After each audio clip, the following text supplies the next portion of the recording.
welcome to another episode of Roll or Die. Today's guest is coming to you from Tasmania. I actually met up with her recently when I was in my holiday there and thought this woman is amazing. We have to get her on the podcast so she can share her story. She's a purple belt in jiu-jitsu. She's been training a really long time. She's got quite a few family connections in the jiu-jitsu scene, and she is Libby Chick. Thanks for joining us, Libby. Thanks for having me. It's awesome to have you on. Hey Kim, I hope you use this as a business expense to go to Tassie. Just go down researching, getting amazing guests. And getting one of our number one fans onto the show. That's right. How did You how did guys you guys meet down there? Tell us how you guys met down there. Well, Kim was really gracious. I totally saw a post that had been that she'd shared on her social media that was in Tasmania and sent a "what the heck, where are you" message, and then crashed her plans for the afternoon by just saying, "Okay, I'm 10 minutes away. I'll see you soon." Yep. And Yeah. I think I put a post up saying I was in Launceston, and then Libby saw it and said, "Oh, any chance you're coming to Hobart?" And I messaged her back and said, "Yeah, I'm in Hobart right now, actually." And she said, "All right, where are you? Come over." And I had several wines. Libby didn't have any wine, so yeah, that's because I was driving. I was not driving. So yes, it was a good to catch up because I think before that we'd not seen each other since one of the Australian Girls in Gi camps about 5 or 6 years ago. So yeah, it's one of those jiu-jitsu connections where you sort of know each other, spend a bit of time together on the mat, then you don't see each other for however many years, and then you catch up again. So. And when she shared some of her story, I thought, yeah, we've got to get her on the show so she can share it with everybody, all of our listeners. It was really lovely to have a chat, and especially to talking to other women who train is always something I like to prioritize. I think that the journey for in martial arts for women can be lonely and isolating sometimes, and so talking to women who train is something I always like to make time for if I can, and masters women even more so. We always talk about how hard it is for women to get into martial arts, and I think specifically jiu-jitsu. So where was the interest for you, Libby, in regards to jiu-jitsu? Where did that come from? Well, I first heard about Brazilian Jiu-Jitsu in the kitchen of the house I grew up in the mid-80s. One of my brothers was very interested in martial arts and had taken the opportunity to train in a few different styles while he was in high school. He's about 3 or 4 years younger than I am. And he came home very enthusiastically talking about the training that he was doing with a friend from high school who was a refugee from Brazil. And so I can distinctly remember being in the kitchen and hearing these little snippets of conversation and getting my first exposure, I guess, to the story of Gracies and Mikados and Vada lineage, and some of that sort of historical context was part of the chat. But I didn't get any understanding of the play or strategy or just how jiu-jitsu can be a game. And I wasn't interested in the other martial arts that I'd been exposed to. I played a little bit of sport in high school. I played basketball and hockey, but mostly I was in a book or avoiding the real world as much as possible, escaping into that kind of activity, and just was not interested at all. Subsequent to Jeremy beginning to train, and those initial conversations, I had a little bit of awareness of the training scene in Hobart at the very beginning of jiu-jitsu in Tasmania. I was aware of Jeremy travelling to train with John Will and coming home and teaching his students the things that he was learning. And then, I got on with my life, and Jeremy moved to Melbourne, and I just didn't get exposed then, I guess, until probably, I guess, the 2000s there somewhere. My brother Matthew trains, and he trained in Tassie, and his kids all trained, and I saw at family get-togethers sometimes his kids wrestling each other, and again, I didn't really get it. I didn't understand the aims or the strategy or what marked the beginning or the end, and given my own parenting situation, some of it was sort of alarming to me. One of my kids was very tall and heavy for their age group. So, it was in adult clothes before they were 10, and regularly had trouble at school because he'd play horsing around games and somebody would get hurt, and it was obviously his fault because he was the biggest and heaviest and the strongest, and they could jump on him all lunch hour and that's fine, but when he jumped on one, he'd get suspended and that sort of drama. So the idea of encouraging kids to play in a way that looked dangerous was very difficult for me to get my head around.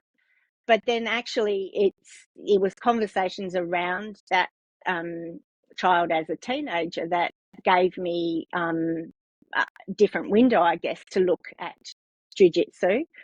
So I was having a conversation with a support worker who was working at that time with this kid of mine, and we were brainstorming about activities that they could do that would give them more social engagement or allow them to participate more in the community. There are a number of disability issues that were challenging. And the support worker very enthusiastically suggested jiu-jitsu. And Sam was like, yes, because Lewis and Jordan do jiu-jitsu, and they knew a little bit about jiu-jitsu, and they were enthusiastic. And I kind of, I felt sort of a little bit resentful or eye-rolly about the idea. But I'm like, okay, this is a thing you're expressing interest in. I'm going to model doing new things that are hard and confronting, and I'll support the interest that you're expressing. And because I knew Paul and Rachel Sayers, who were running the Sabre Brazilian Jiu-Jitsu Club at the time, and that happened to be where the support worker also trained, I was like, okay, I'll go to a girls' class and check it out. I think the first conversations happened in about October, and I knew that school holidays were about to happen. I made some contact with Rachel and rocked up to the first women's class in February after the program had been paused during the school holidays. And I can remember in the morning sort of being focused on, like, I'm taking 4 kids out to do this thing that's not particularly interesting to me. Have I got snacks? Have I got just in case activities in case the kids with autism are overwhelmed and they need to self-soothe in a corner? So I really was focused on just making it a successful outing. It was a 50-kilometre drive each way, and but I was really committed to following through on the conversations that we'd had, and modelling that behaviour of trying new things and exploring opportunities as they came up. And I have a photo from the end of the first class, and I feel really emotional when I look at it, because within 10 minutes of the first class, probably before we'd finished the warm-up, I really thought, bugger the kids, I want this. This is really fun and really hard and really different, and I want it. And I was 130 kilos. I hadn't done any formal exercise in a structured way for a really long time. So my first class was really exhausting. The way the class was structured at the time, we had the open mats immediately followed the women's class, and so I stayed for the open mats, and I think I rolled maybe 4 times. I'd have a roll, be rolling for 5 minutes and then resting for 15 to catch my breath and just still be awestruck and amazed.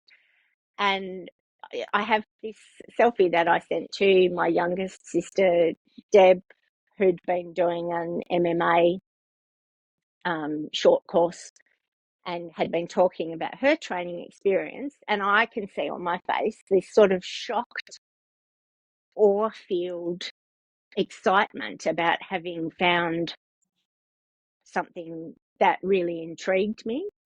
And it's frustrating to me sometimes to have started in 2016 when I had that exposure in the 80s.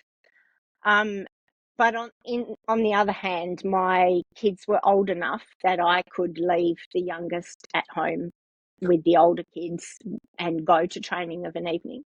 I'm very quick, initially we started going every Saturday, and then quickly I felt like I needed more repetition. A week was too long and I'd forgotten everything we did last week. And so I added an adult class, and that was really interesting psychologically because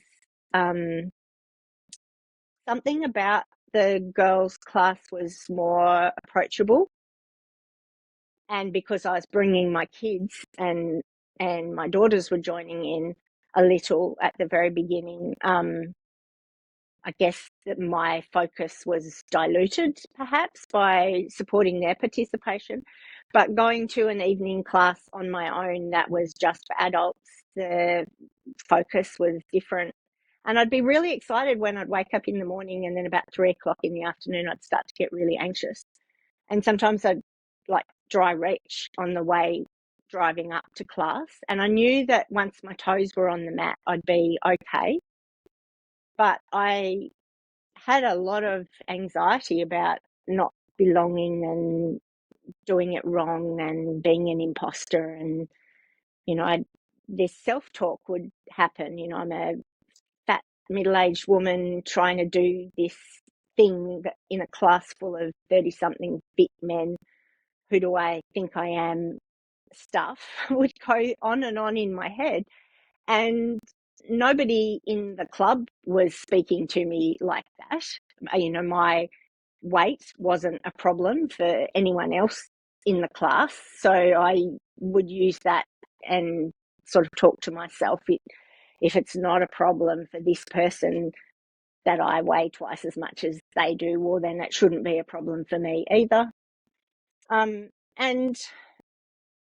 it very quickly became a really significant focus in my week, the 2 days. And then within 6 months, probably, I was going to all 3 sessions that the club offered. And because I was single parenting kids with disabilities, budget stuff was really stressful, and traveling was a significant expense. Paying for classes was a significant expense, and it meant that I had to rework my budget pretty significantly. But I also felt really frustrated by how much resting I needed to do, particularly at the open mat. And so I started to walk every day, and I set a timer, and walk for half an hour, and then I'd turn around and walk home again. And I started to use less convenience foods, and for my own eating to prioritize colours and protein. I figured that if I didn't want to get tired fast, I probably needed nutrients, and they went with the colours, and protein's important for muscle growth and for healing. And so I made that complicated rule that I'll have colours and protein. And I told myself I could eat whatever I wanted. I'd just have protein and colours first.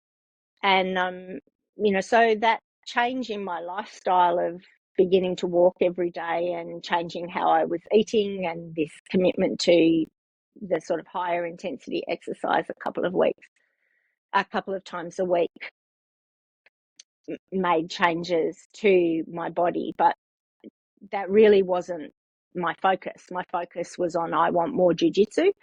My focus was not on I need to be smaller or anything like that. But I lost about 30 kilos in 10 months, and then, within 12 months of starting, I was 50 kilos lighter. Wow. And there are really big differences in the experience of moving through the world as a plus size person and as a standard size person. And some of that was really disorienting and weird. I can remember a day where a stranger stopped me in Big W to ask me what I'd done. She's like, I've seen you around and you've lost so much weight. What are you doing? Wow. And it was like she wanted me to sell her my meal replacement program. And my answer to her was, well, I found a way to move my body that I love, and I'm doing it as often as I can, and I'm fueling for that movement. That answer was really unsatisfying. And but it's a it was perfect weight loss answer. It's a perfect right. weight loss answer. So I didn't try to lose weight. I Yeah. just changed my life. Yeah. And my body changed because I'd changed my life. Holy shit.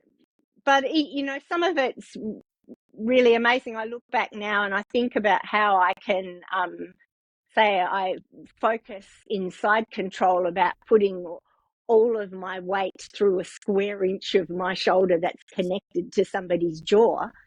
And I remember that at the beginning in side control, I would be planking over somebody's body because I'd navigated the world for 30 plus years in a plus size body, conscious of not impacting the world with my body. So learning how to actually bring all of my weight onto somebody was, not a thing that I learned until I'd lost lots. And I can still have days where, a coach will say, line up with somebody about the same size as you, and I freeze because my instinct is to assume I'm the biggest person in the room, and I'm not, but I have to consciously remind myself, wait, and often I'll need somebody else to choose me because I can't look at somebody and go, are they the same size as me or not? I had to, I couldn't recognize my own reflection. I couldn't pick up clothes in a shop and guess whether they were going to fit or not. It was psychologically really interesting experience. Mm-hmm. And, I can remember walking one day and seeing the way that somebody reacted in a car driving past, and knowing that I'd entered a different space in terms of male gaze, which was also confronting and interesting to experience. I think, I talked about how I waited till the end of the summer holidays and did this first class that Rachel took. We spent that summer pretty much at the local pool from sun up to sundown, and I would be in my swimmers playing with my kids at the pool all day. And I didn't give a shit what somebody thought when they saw me playing with my kids in my swimmers. I wasn't there to entertain them. I wasn't there to decorate their world. I was there to play with my kids. The next summer, I couldn't go to the beach or the pool at all. And I felt incredibly self-conscious, which is weird because my body would have drawn far less attention, that summer after I'd started than it might have the year before. But so it was a really big, that body changing stuff was a really big deal. And, I don't want to make, I don't want to be flippant about or just find a way to move your body that you love, do it as often as you can and fuel for it as if it's easy, because maintaining body composition changes isn't easy, and people don't generally have as much success statistically. People who lose large amounts of weight regain, and the fact that I haven't is not typical. And I would say again that it's because I didn't try to change my body. I just tried to have more jiu-jitsu. And as I've maintained that, lots of jiu-jitsu, lots of colours in my veggies and protein, I have been able to maintain. I have days when I'm grumpy. I think I'll be a super heavyweight forever, and it's a bit ridiculous to have lost 110 pounds plus and still be in the same weight class. I agree with that. That's just ridiculous. The women's weight categories are stupid. Oh, tell me about it. Yeah. I'm tall, so if I could potentially drop out of super heavyweight, but I'd have to lose muscle to do that, and I don't want to lose muscle. I can't be explosive and fast the way that the young women that I tend to compete against are. So I have to be strong and smart. Yeah. And I'm not interested in losing muscle just to change weight classes. Libby, you mentioned about like the sort of anxiety attacks almost that you were having leading into going to class. I mean, I don't think that's unusual at all for males and females. Even people that are actually quite experienced at jiu-jitsu still have those sort of thoughts. What sort of strategies did you use to overcome them? Sometimes I would talk to my sister Deb that I mentioned at the beginning, who'd been doing like a short course MMA thing. And so I would ring her and talk to her as I drove. I developed friendships. There were a couple of women that were training pretty regularly, and I continued to have a great working relationship with the support worker who was supporting my family and who trained. So I would express concerns or distress or ask for reassurance with those connections. There was somebody training regularly that I would sometimes go for a walk at the beach with before class or after class, and those sort of things made a really big difference. But so did the sort of anticipation of, I don't know, I don't want to call it getting a fix, but it is a bit.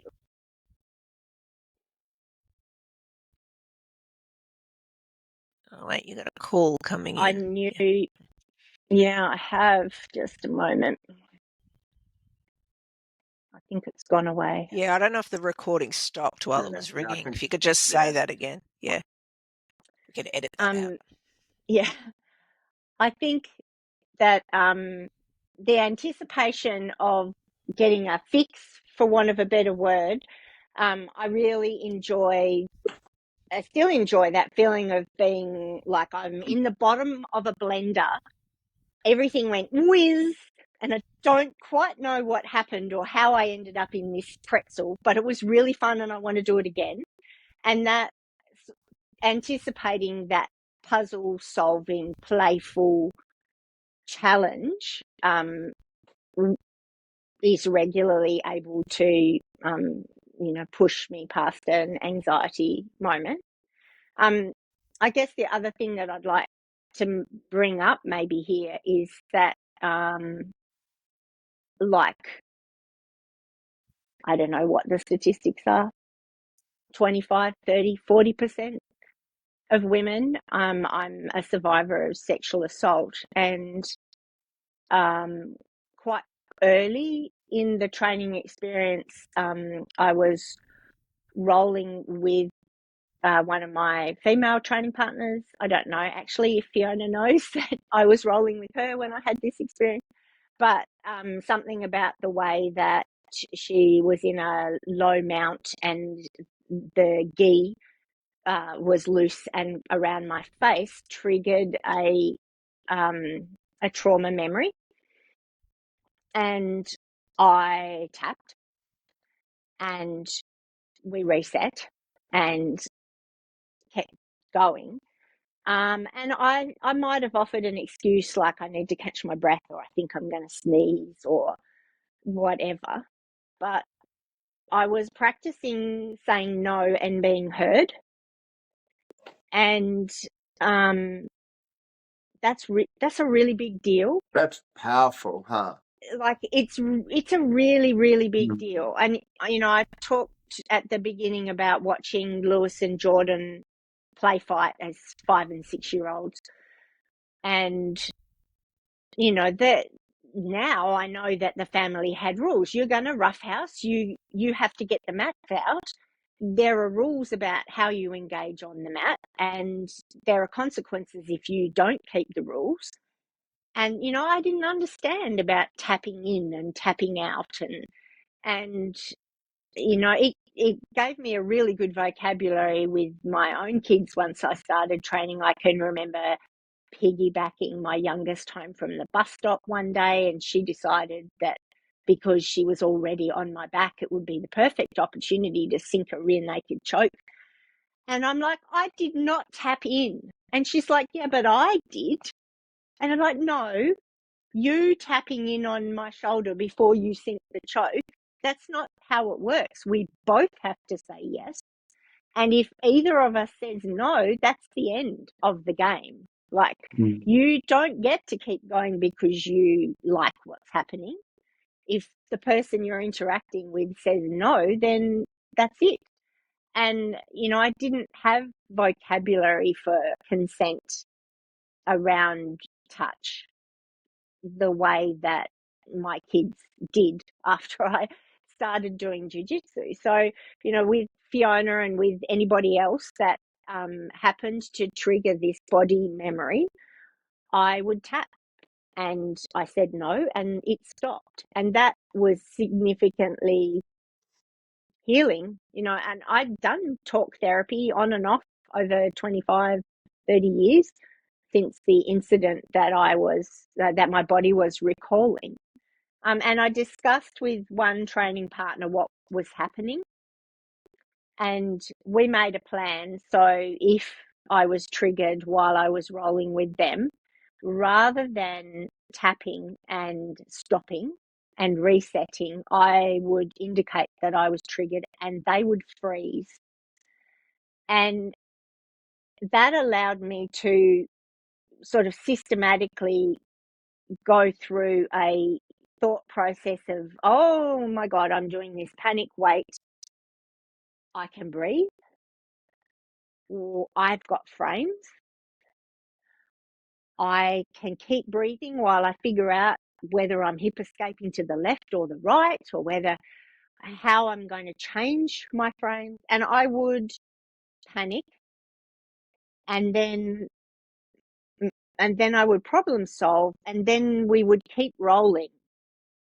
And that is such a gift to me to have had that experience with a training partner, because we could because then I didn't just practice saying no and being heard. I practiced feeling the panic and problem solving through it. And, the initial experience, if I had known how to hip escape, I could have managed distance and,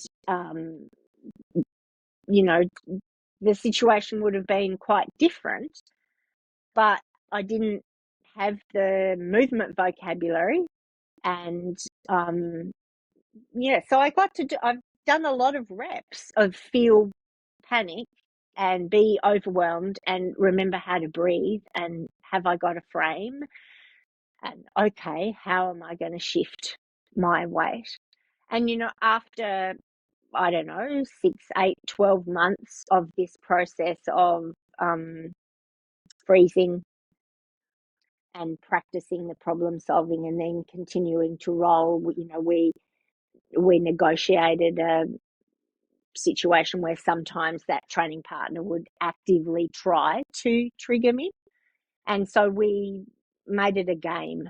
And, continuous through all of this is the bit where it didn't start unless I said yes, and it stopped if I said no, and it stopped if they said no. If they weren't in a space to play or hold, freeze and let me work, if they needed other things out of their training, then we would stop and reset, or, they'll switch training partners or whatever. And, so I've had this incredible gift in my life of my body learning that it can feel afraid and solve problems without necessarily staying stuck in freeze. And I guess it's really important to remember that, reflexive responses like flight and fight and freeze and fawn aren't consciously chosen when we're in a situation which triggers those reflexes. Freezing and being alive is perfect. It's not okay to say to somebody, but why didn't you fight? Or why didn't you run away? These are instinctive, reflexive responses to danger. That can include being extra nice to the really dangerous person, because if we're extra nice to them, then we might be just that little bit safer. And, it's important that we all remember that we don't necessarily get to choose. But I'm really glad that I've had the opportunity to develop muscle memory. I don't have to consciously think, am I breathing? Do I have a frame? Can I hip escape? Those things are a reflexive response now. And it's, I haven't had a spontaneously occurring triggered by that memory experience now for years. And, that's an incredible gift in my life. Mm. Yeah, it's like a bit of a cliche, I guess, but I think in your case, it almost is very true that, people say jiu-jitsu saved my life. Would you say that's the case? Oh, absolutely. I divide. It's easy to divide life into sort of markers. There's, I don't know, graduating, maybe a partnership that has children, marriage, or divorce, or there are really significant experiences in life that are markers. And absolutely, for me, finding jiu-jitsu has changed. It's made everything else in my life better. It's given me the confidence to take on challenges I wouldn't have without having done the bit of jiu-jitsu that I'd done. Even, traveling to go to Australian Girls and Gi things, to go to my first hand packs, to go to open mats somewhere else. And I've had some really cool experiences doing that. I'll never forget rolling with Libby Giles the first time. I think she had just come back from some international competition. It was an open mats around a pan pack. I think she might have been 50 kilos soaking wet, maybe. And I was still twice her body weight. And she smeared me from one end of the mat to the other in this emphatic, cheerful, encouraging, empowering, friendly way. And I just remember thinking like, oh my God, this works. This, it's not about the biggest and the strongest. It's about the using your body in the most effective way, whether you're little or big or wherever you fit in between. But, it just kind of melts my brain to think about some of the really inspiring women that I've had the opportunity to connect with, and from all around the world, because Jess Fraser put in an incredible effort over a really long period of time to build the community that she wanted to be part of, I guess, and gathered people from all over the world to present seminars and to coach at training camps. And I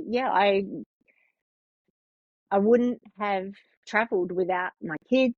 I don't travel with my kids because, especially when they were very little, anything even slightly out of routine was just a disaster waiting to happen.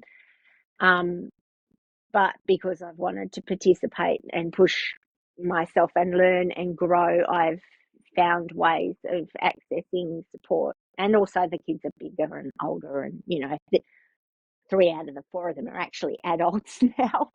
So maybe calling them the kids is a bit silly. But, the changes in my life are really,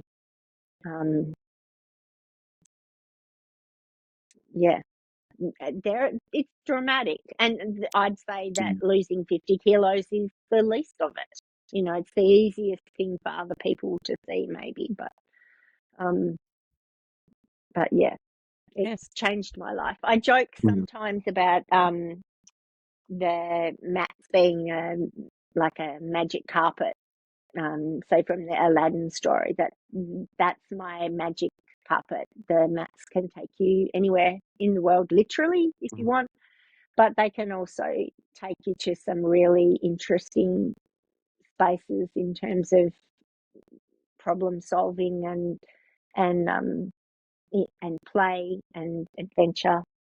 And I feel really lucky to have trained with people who bring out different sides of my game.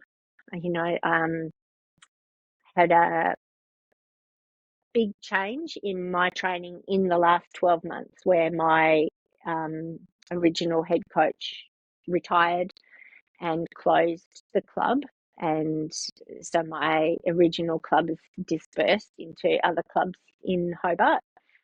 And that's been a really big transition for me. But, I'm never going to take for granted, say, the times that I had flow rolling with Nick, who I can flow roll with better than anyone else. And I don't know why, but our energy works really well together, and we can be gentle and creative and problem solve and take turns in a way that I can't with other people. Or conversations with Tyson and learning all the different movement pathways to get to a particular position and how he likes to roll off the back of his neck every time. If he possibly can figure out a way to do it upside down, that's how he'll do it. To be in mount, to be setting up an Americana and then have Tom engage his biceps, and to know that I'm just totally doomed because his tradie strength was such that I was just never going to get his arm to go where I wanted it to go. And then to treat that as a game. Okay, if I'm going to get an arm extension on him, I have to be technical. I have to think about where his elbow is in relation to his ribs. I can't just make it happen. To have spent time walking and talking with Liv and thinking about the experience of being beginner women in a space with men that are bigger, stronger, and ahead of us, and how much fun it was trying to chase and catch up or not catch up, whatever. But there's all these people that I would not have met, that I wouldn't have connections with. That, yeah, I know what my life was like without jiu-jitsu, and I don't ever want to live that life again. I've had a couple of major injuries and surgeries in the time that I've been training, and I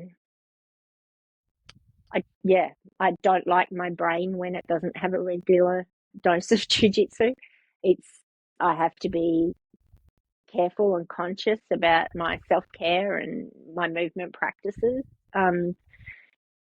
It's amazing stress relief and amazing creative space to be in. Well, we're really glad that you've found Jiu-Jitsu, Libby, and that you could share this, share your story with all of our listeners. Brentos has just got a couple of pop quiz questions here at the end that he likes to ask. So fire away, Brentos. Sounds good. Give Libby, us your answers. seriously, that's it really is, your story is phenomenal. Like, I'm sitting here, I've got like 1,000 questions. But I also think like you'll empower a lot of people and a lot of men and women. And perhaps they can find that one partner where they can be pretty open and honest, and if they are triggered by something, because it doesn't have to be every training partner. I think if you can find that's one where you're like, hey, we're going to roll first, third, and fifth round, and just stop here just for a minute, and finding one person. That was super touching. It was like, and thank you for being open and honest and talking about all of that stuff. I think you did an amazing job. But I got some questions for you. Are you ready? Yep. All right. iPhone or Samsung? iPhone. Strength or flexibility? Oh, I like my flexibility to be strong. Oh, that's good. No one said that. That's a good one. Flexibility is a strength. Hell yeah. And it needs to be strong. Like, it's no good having noodle legs. If my hamstring flexibility is great and my leg can go behind my head, it's no good if I can't actually also move it to where I want it. Yeah, I like it. Pasta or rice? Rice. Steak or chicken? So, steak. What's your favorite belt that you've been at? I've really enjoyed being purple. Yeah. I've been a purple belt for 4 years now. And like I said before, I've had a couple of big surgeries in there. And I've really enjoyed that sort of bit where I can be the hammer and the nail, where I get to experiment with my game on people with less experience, and where I still get confused and bewildered and completely dominated by people who have a lot more experience. So it's creative and playful, and I feel like I've got more pieces of the puzzle now. Yeah, I like it. Pull guard or takedowns? full guard. And then this question will it'll cement you as a true person. It'll age you perhaps too. So that's a worry. Can you drive a manual car? Absolutely. I can drive a column shift as well as a standard manual car. Yeah, that's a new one, Brent. You didn't ask that question before. I really like it. This is going to annoy people probably for a while, because we'll get the kids on and they'll be like, "A what? What's a manual?" Yeah. Yeah, awesome. Well, thank you so much, Libby, for giving up your time. Like I said, when we caught up in Tasmania the other month, I thought, we have to get this woman on the show. It's such a good story, and I'm so glad that you've been able to share it. And we really appreciate you giving up your time. You're a busy lady, and as Brent said, for being so open and transparent with us. Looking forward to hopefully seeing you on the mainland some stage later this year. Come down and train with us. I'm trying really hard to make the math work to come over for Pampax and maybe some other bits and pieces in October. Yeah. We would love that. We would love that. So, thank you once again. Brentos, you want to do the wrap up? Yeah, absolutely. Libby, as I said before, thank you for being open and honest. I think this podcast will touch a lot of people. I think the frankness that you spoke about, I think is really encouraging. And we can kind of see and hear it that it is that jiu-jitsu saved your life, but the jiu-jitsu part of it was the catalyst. And I think I love that. You know, I think that's really important. There are hard things in my life where I think to myself, nobody's knee riding my face. Like I can do this hard thing because I've practiced being uncomfortable, and I can be comfortable in an uncomfortable position, and that has broad application into all different parts of, navigating the world. Yeah, but that just speaks volumes to you, Libby. Well done. Guys, thank you for tuning in to another episode of Roll or Die. Keep training, stay humble, and remember, it's not about the belt, it is about the journey, as Libby can definitely attest to. A big shout out to our sponsor, Athletic Body Care, for keeping us fresh on and off the mats. And if you enjoyed the show, please don't forget to like, rate, share, subscribe on YouTube, Spotify, and any other place where you get your podcasts. Check out our merchandise. The links for our t-shirts and our Athletic Body Care stuff are in the Kim Sporting It today. Links for all of our stuff are in the show notes, so check that out. We will leave it there. Libby, phenomenal story. Thank you for sharing it. And we will see everybody else next week on another episode of Roll or Die. Right on, legends. Peace out. Thanks.